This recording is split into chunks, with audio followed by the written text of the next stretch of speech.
Narinig mo na yung God is good all the time. All the time God is good? Oo. Yung kwento nito, hindi pa no? O tara, makinig ka. Merong isang hari na mahilig mangaso at meron siyang isang servant na palagi nagpapasalamat sa Panginoon. Every time na marami silang nahuhuling hayop galing sa pangangaso, palaging nagpapasalamat ang kanyang paboritong servant. Kanya sinasabi, God is good all the time, God is good. Lumipas ang ilang araw, pumunta muli ang hari kasama ang kanyang mga kaibigan sa kagubatan upang mangaso. Ngunit hindi nakasama ang kanyang paboritong servant nung araw na iyon. Sa kasamaang palad, aksidenteng naputol ang daliri ng hari dahil sa kanilang pangangaso. Then umuwi sila sa bahay nang makita ng servant ang hari na ito'y duguan at putol ang daliri. Ang sabi ng servant niya, God is good all the time God is good.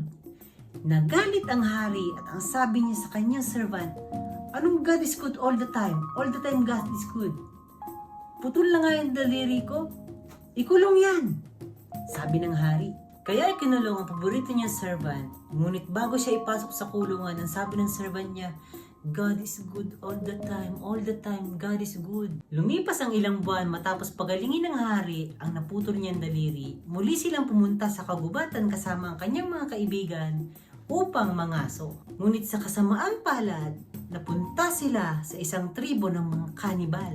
Alam naman natin kapag kanibal, di ba, kumakain sila ng tao. And noong time na yon, ay nagdidiwang sila ng festival at sila ay mag-aalay ng tao sa kanilang mga Diyos-Diyosan.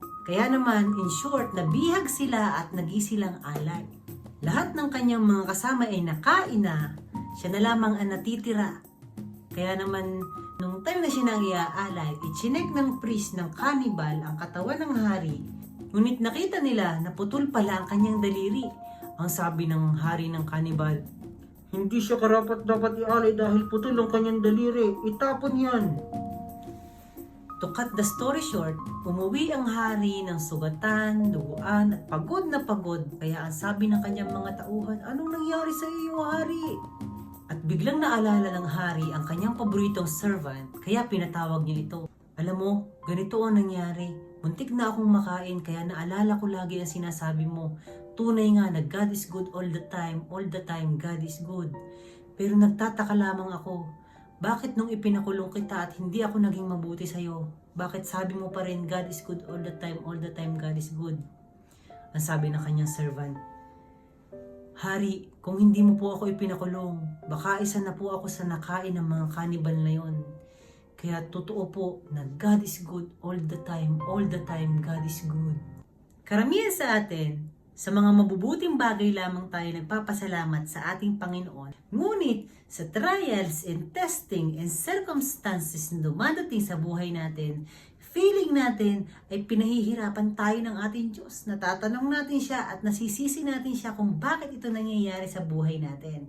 Pero alam mo kapatid, sabi sa 1 Thessalonians 5:8 that give thanks in all circumstances. Mabuti man yan o hindi, ay magpasalamat po tayo sa ating Panginoon. Dahil hindi naman tayo bibigyan ng Diyos ng mga pagsubok na hindi natin kayang lampasan. At siya din ang bibigay ng paraan upang mapagtagumpayan natin ang mga bagay na ito. Ang kailangan mo lamang is magtiwala, maniwala, at manampalataya sa ating Panginoon. Dahil walang imposible sa ating Diyos. Kasi, God is good all the time God is good.